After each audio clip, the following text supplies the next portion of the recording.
Utilisez le rejet à votre avantage et transformez-le en force. Le rejet. Ces quelques lettres suffisent à vous rappeler des souvenirs douloureux, des moments où vous vous êtes senti mis à l'écart, invisible, comme si tout ce que vous aviez à offrir n'était pas suffisant. Avez-vous déjà éprouvé ce sentiment d'être rejeté pour ce que vous êtes, ou pour ce que vous avez essayé d'être? Ces moments peuvent nous briser, ébranler notre confiance, et parfois même nous amener à douter de notre propre valeur. Je suis passé par là.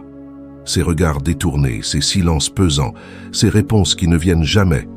Le rejet est une douleur universelle, mais il ne doit pas être inévitable. Et si je vous disais que le rejet, au lieu de vous détruire, peut devenir votre meilleur allié? Que chaque porte fermée est une chance de réorienter votre énergie, de vous recentrer sur ce qui compte vraiment. Les stoïciens, ces maîtres de la résilience, ont exploré l'art de transformer les épreuves en tremplin. Pour eux, le rejet n'est pas une fin, mais une opportunité, un moyen de se renforcer et de s'élever au-dessus des attentes des autres. Dans cette vidéo, je vais partager avec vous quelques leçons puissantes inspirées de la sagesse stoïcienne. Des leçons qui vous montreront comment utiliser le rejet à votre avantage, pour grandir, devenir plus fort et construire une vie qui ne dépend plus de l'approbation des autres. La dernière leçon, je vous le promets, changera à jamais votre regard sur le rejet. Restez avec moi jusqu'à la fin, car ce voyage n'est pas qu'une question de mots. Il s'agit d'une transformation intérieure. Si ce sujet vous touche, je vous invite à soutenir ce message en nous laissant un like sur cette vidéo, en vous abonnant pour découvrir d'autres enseignements stoïciens et en partageant vos réflexions dans les commentaires. Pensez également à transmettre ces leçons à quelqu'un qui traverse une période difficile. Ensemble, apprenons à faire du rejet une force indomptable et ouvrons la voie à une vie plus libre et plus authentique. Commençons notre exploration avec le premier chapitre. Dévoiler l'illusion du rejet pour reprendre votre pouvoir. Le rejet. Le mot sonne comme une porte qui claque, un écho sourd de solitude et d'incompréhension. Mais est-ce vraiment une fin? Ou simplement un masque derrière lequel se cache une vérité plus profonde? Cléante, philosophe stoïcien souvent occulté par les grandes figures, écrivait « Ce qui vous blesse, ce n'est pas le rejet, mais le sens que vous lui donnez. » Une phrase qui, une fois comprise, peut changer à jamais la façon dont vous percevez ces moments douloureux. J'ai souvent cru que le rejet définissait ma valeur. Un jour, après avoir été rejeté dans une relation importante, je suis resté figé, incapable de comprendre pourquoi cela m'affectait autant. Ce n'est que des années plus tard que j'ai compris. Ce n'était pas le rejet lui-même qui me blessait, mais les récits que je construisais autour de lui. Je pensais que le non signifiait que je n'étais pas assez bonne, pas assez digne. Mais ces récits étaient des illusions, des ombres projetées par mes propres insécurités. Prenons un exemple simple. Imaginons un écrivain dont le manuscrit est refusé par une maison d'édition. Sur le moment, ce refus peut sembler un mur insurmontable. Mais en revoyant ce moment, cet écrivain pourrait se rendre compte que ce refus n'est qu'un signal. Un appel à peaufiner son travail ou à trouver un public différent, plus en phase avec son message. Ce qui semblait être une fin devient alors une opportunité. Épictète, ce sage peu connu pour la profondeur de ses enseignements pratiques, a dit « Ce qui se brise révèle ce qui peut être reconstruit. Ce qui se brise révèle ce qui peut être reconstruit. Ce n'est pas la chute qui compte, mais ce que l'on décide d'en faire. » En déconstruisant l'illusion du rejet, vous commencez à voir ces moments comme des invitations à mieux vous connaître, à identifier vos failles et à construire des fondations plus solides. Récupérer son pouvoir, c'est briser les chaînes de ces récits limitatifs. Chaque non que vous recevez peut être un miroir, non pas de vos faiblesses, mais de vos forces cachées. Ces reflets sont là, prêts à vous montrer que la plus grande force ne réside pas dans ce que vous perdez, mais dans ce que vous choisissez de devenir. Plongeons dans le deuxième chapitre. Trouvez la force cachée dans chaque non. Chaque non que la vie vous impose peut devenir une clé pour ouvrir une porte que vous n'auriez jamais remarquée autrement.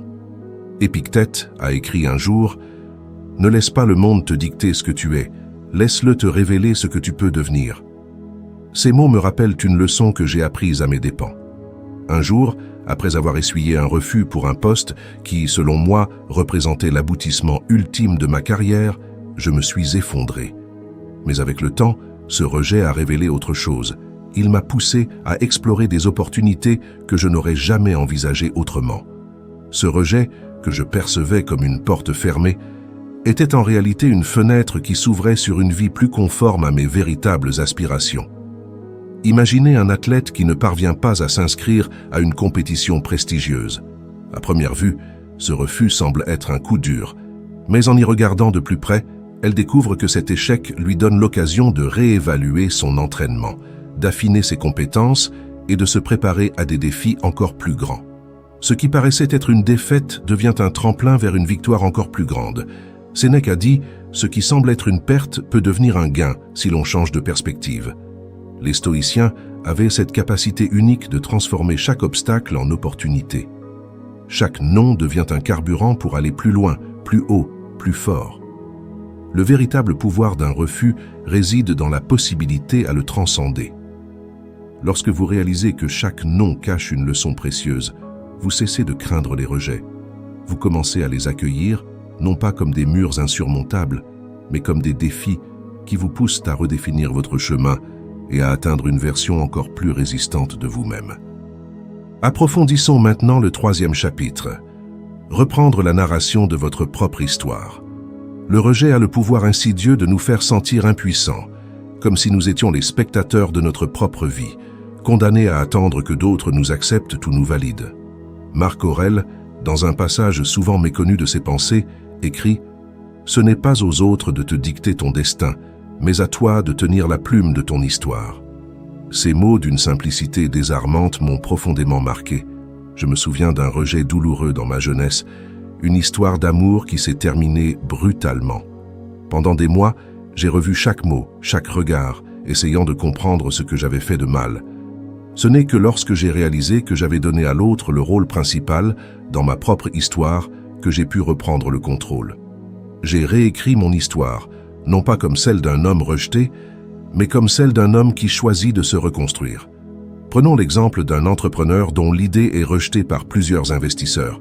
À première vue, ce rejet semble signer l'échec de son projet. Mais en revoyant son plan et en écoutant les critiques, il peut transformer ce rejet en une opportunité de mieux comprendre son marché, d'affiner son approche et de créer une offre encore plus performante. Ce qu'il croyait être un refus devient alors une étape cruciale de sa réussite. Comme le disait Cléante, l'histoire n'est jamais finie tant que l'on continue à écrire. Le refus que vous rencontrez aujourd'hui, aussi difficile soit-il, n'est qu'un chapitre. Il ne définit pas le livre de votre vie.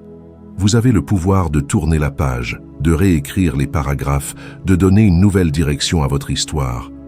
Reprendre la narration de votre histoire, c'est refuser de laisser le rejet définir qui vous êtes. C'est choisir de voir chaque « non » comme un mot dans une phrase plus large et plus riche qui raconte l'histoire d'une résilience qui ne plie jamais face à l'adversité. Explorons maintenant le 4e chapitre, transformer les cicatrices du rejet en médailles de résilience. Le rejet laisse des cicatrices, mais ces cicatrices, loin d'être des marques de faiblesse, peuvent devenir des médailles de résilience. Épictète a dit « Ce que la vie grave en vous n'est pas une blessure, mais une leçon ». Ces mots m'ont rappelé que ce qui semblait être une défaite était en fait une source de force, un rappel de ce que j'avais surmonté. Un jour, après une succession d'échecs professionnels, j'ai ressenti le poids écrasant du rejet. Chaque refus paraissait confirmer que je n'étais pas assez bon. Mais en repensant à ces moments, j'ai vu autre chose. Chaque rejet m'avait forcé à apprendre, à grandir, à persévérer. Les cicatrices n'étaient pas des blessures ouvertes, mais des rappels d'une force que je ne savais pas encore posséder. Imaginez un artisan qui, après plusieurs tentatives infructueuses, parvient enfin à créer une œuvre parfaite. Cette réussite n'existe que grâce aux échecs passés, échecs qui l'ont obligé à affiner son art, à comprendre ses outils, à dépasser ses limites. Pour cet artisan, les cicatrices du rejet deviennent des marques d'excellence. Marc Aurèle a écrit « Chaque douleur surmontée est une pierre sur laquelle on peut bâtir ». Lorsque vous acceptez vos cicatrices comme des témoignages de votre résilience, elles cessent d'être un fardeau. elles deviennent des emblèmes de votre capacité à surmonter l'adversité et à en sortir plus fort. Ces marques de rejet, si douloureuses sur le moment, peuvent devenir vos plus grandes leçons. Elles vous rappellent non pas ce que vous avez perdu, mais ce que vous avez gagné, la possibilité de vous relever encore et encore, et de continuer à avancer avec dignité et force. Passons maintenant au 5e chapitre. Comprendre le rôle du rejet dans l'alignement de votre destinée. Le rejet, bien que difficile à accepter, a souvent une raison plus profonde. Il agit comme une force invisible qui nous éloigne de ce qui n'est pas pour nous et nous guide vers ce qui est fait pour nous. Sénèque disait « Si une porte se ferme, c'est qu'un meilleur chemin t'attend ». Ces mots résonnent en moi chaque fois que je repense au tournant de ma vie. J'ai essuyé un refus qui, à l'époque, m'a semblé insurmontable. Un projet professionnel qui me tenait à cœur a été refusé. Ce refus m'a plongé dans un état d'âme. Mais quelques mois plus tard, une opportunité inattendue s'est présentée, beaucoup plus en phase avec mes aspirations profondes. Ce premier refus, que j'ai vécu comme une injustice, s'est avéré être une bénédiction déguisée. Prenons un exemple quotidien. Un athlète qui n'est pas sélectionné pour une grande compétition. Dévasté sur le moment, il utilise ce temps libre pour se concentrer sur un autre aspect de son entraînement. Et cette préparation inattendue l'aide à remporter une plus grande victoire par la suite. Ce rejet n'est pas une fin, mais une réorientation. Épictète a dit « Ce que tu perds aujourd'hui, le destin te le rendra d'une autre manière ». Chaque rejet, aussi sévère soit-il, contient une sagesse cachée, un appel à regarder au-delà de l'évidence et à saisir les nouvelles opportunités qui se présentent. Lorsque vous comprenez que le rejet fait partie d'un plus grand alignement, vous cessez de le craindre. Vous l'accueillez comme une force qui vous guide vers ce qui est vraiment pour vous, avec une confiance renouvelée dans le cours naturel des choses. Approfondissons maintenant le 6e chapitre. Utilisez le rejet pour bâtir une confiance inébranlable. Le rejet ébranle souvent notre confiance en nous, mais si nous choisissons de le voir différemment, il peut devenir une base solide sur laquelle construire une confiance qui ne dépend plus des autres. Lindsay avait l'habitude de dire « Ce qu'on te prend n'enlève rien à ce que tu es ». Ces mots m'ont appris que la véritable confiance en soi naît de l'intérieur et non d'une validation extérieure. Je me souviens d'un moment où, après un échec cuisant, ma confiance était au plus bas. Chaque regard, chaque mot semblait être une critique implicite. Mais en repensant à cet échec, j'ai réalisé qu'il ne définissait pas ma valeur. J'ai commencé à me fier à mes propres compétences, à voir mes forces plutôt que mes faiblesses. Cette prise de conscience a marqué un tournant. Imaginez un étudiant qui échoue à un examen important. Sur le moment, il perd confiance en lui, mais s'il choisit de revoir ses efforts, d'améliorer sa méthode, cet échec devient un tremplin. Lorsqu'il passe l'examen suivant avec brio, sa confiance n'est plus fragile. Elle repose sur des fondations solides qu'il a lui-même construites. Marc Aurèle a écrit « Celui qui est maître de lui-même n'a rien à craindre du jugement des autres. Ce que vous êtes, ce que vous valez, ne peut être défini par le rejet. Vous avez en vous une force qui, une fois reconnue, ne peut être ébranlée par des opinions extérieures. Chaque rejet devient alors l'occasion de construire une confiance profonde, une assurance qui ne vacille pas au moindre obstacle. Cette force intérieure est la clé d'une vie libre, où l'on avance avec certitude et détermination, quels que soient les vents contraires. Explorons maintenant le 7e chapitre. Le rejet comme catalyseur de transformation personnelle. Le rejet, bien que douloureux, peut devenir une force de transformation personnelle. Il agit comme un miroir, nous montrant des aspects de nous-mêmes que nous ignorions ou évitions. Épictète a dit « Ne crains pas ce que tu perds, mais ce que tu refuses d'apprendre. » Ces mots m'ont guidé dans des moments où le rejet semblait tout emporter avec lui. Un souvenir me vient à l'esprit, une relation importante qui s'est terminée brutalement. Je m'étais convaincu que l'autre personne était la clé de mon bonheur, mais le rejet m'a obligé à regarder en moi-même. Que recherchais-je vraiment? Pourquoi cette validation était-elle si essentielle? En explorant ces questions, j'ai découvert des peurs profondes et des désirs inavoués. Ce moment, bien que difficile, a marqué le début d'une transformation personnelle. Prenons un exemple concret. Un artiste dont le travail est critiqué et rejeté par un jury. Plutôt que de se résigner, il choisit de revisiter son style, de réexaminer son inspiration. Ce rejet devient le point de départ d'une évolution artistique qui l'amène à créer des œuvres qui reflètent sa véritable essence.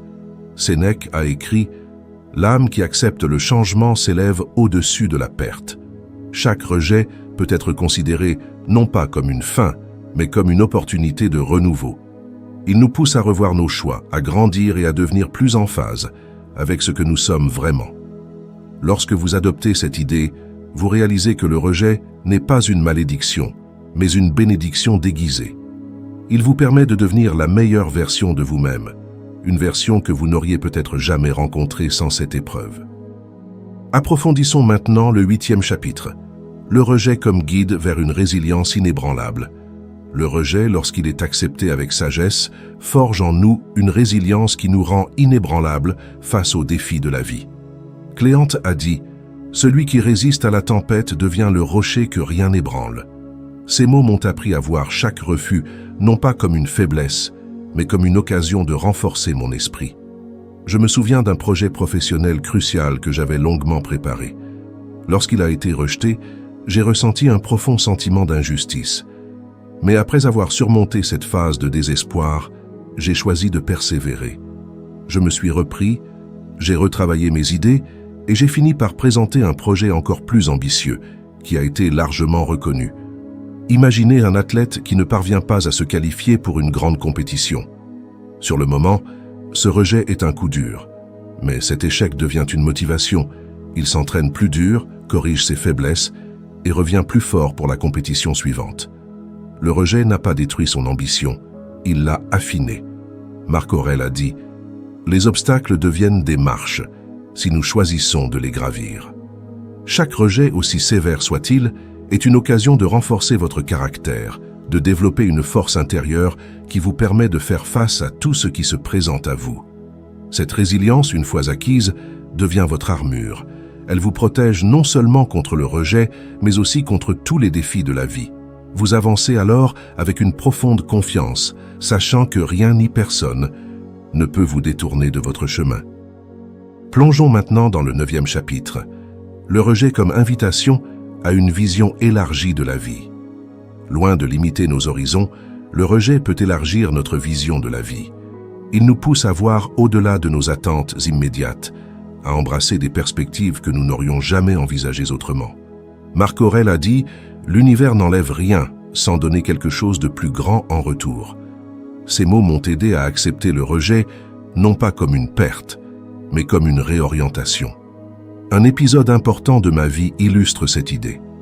Après avoir échoué à décrocher une opportunité professionnelle de rêve, j'ai été contraint d'explorer d'autres voies. Cette quête m'a conduit à des expériences inattendues, à des rencontres inspirantes et finalement à une carrière beaucoup plus conforme à mes valeurs profondes. Ce rejet, qui m'avait semblé si cruel, m'a ouvert des portes dont je ne soupçonnais même pas l'existence. Prenons un exemple simple. Un voyageur qui rate un train important. Sur le moment, il est submergé par la frustration. Mais en explorant la ville où il est coincé, il découvre des lieux et des personnes qui enrichissent son voyage bien au-delà de ce qu'il avait prévu. Sénèque a dit « La vie vous guide si vous savez lui faire confiance ». Vu sous cet angle, le rejet n'est pas un mur infranchissable. C'est un pont vers des opportunités insoupçonnées, une invitation à explorer des chemins que vous n'auriez jamais empruntés autrement. Lorsque vous intégrez cette leçon, vous commencez à voir le rejet comme une bénédiction cachée.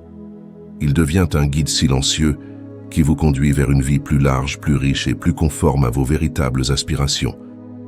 Le rejet est une expérience universelle, un passage parfois douloureux que chacun traverse à un moment ou à un autre de sa vie. Pourtant, il ne définit pas notre valeur ni notre avenir. Au contraire, il peut devenir un puissant levier de transformation. Les leçons stoïciennes nous rappellent que ce n'est pas l'événement lui-même qui nous marque, mais la manière dont nous choisissons d'y réagir. Cette sagesse, à la fois profonde et pratique, nous invite à considérer chaque rejet comme une opportunité, une leçon, une chance de grandir. Je sais à quel point le rejet peut être accablant. Il éveille en nous des doutes, une douleur qui semble nous diminuer. Mais c'est précisément dans ces moments que réside une possibilité unique, celle de redéfinir notre chemin. Je suis moi-même passé par ces moments où le rejet semblait être la fin, Mais en m'inspirant des enseignements stoïciens, j'ai découvert que chaque rejet cachait une leçon précieuse, un appel à la résilience et à l'authenticité. Cette révélation a changé ma vie et je suis convaincu qu'elle peut aussi changer la vôtre. Imaginez la force intérieure que vous pourriez développer en adoptant cette perspective. Les refus ne seraient plus des obstacles insurmontables, mais des tremplins. Ils vous guideraient vers des horizons plus larges, des relations plus sincères, une vie plus conforme à vos aspirations profondes. Chaque non que vous recevez pourrait devenir un oui à une version plus forte et plus épanouie de vous-même. Les stoïciens nous enseignent que nous ne contrôlons pas les événements extérieurs, mais que nous avons toujours le pouvoir de choisir notre réponse. Cette vérité vous donne les clés pour transformer le rejet en une expérience enrichissante, un vecteur de développement personnel. En adoptant cet état d'esprit, vous cessez de redouter le rejet et commencez à l'accueillir comme une occasion de renouveau. Alors, que ferez-vous du prochain refus que vous rencontrerez? Le laisserez-vous vous paralyser ou choisirez-vous d'en faire une force motrice? La décision vous appartient. Et si cette vidéo résonne en vous, je vous invite à réfléchir à ces leçons, à les intégrer dans votre quotidien, à vous les approprier et à en faire des piliers solides de votre vie. Que ferez-vous donc du prochain refus que vous rencontrerez? Le laisserez-vous vous paralyser ou choisirez-vous d'en faire une force motrice? La décision vous appartient. Et si cette vidéo résonne en vous, je vous invite à réfléchir à ces leçons, à les intégrer dans votre quotidien, à vous les approprier et à en faire des piliers solides de votre vie. Si ce message vous a touché, ne gardez pas cette sagesse pour vous. Aidez-nous à la diffuser en laissant un like sous cette vidéo, en vous abonnant pour découvrir d'autres enseignements stoïciens et en partageant vos réflexions dans les commentaires. Ensemble, partageons cette vision avec ceux qui en ont besoin. Vous êtes au seuil d'une transformation. Prenez ces leçons comme vos compagnons de route et avancez avec force, résilience et sérénité.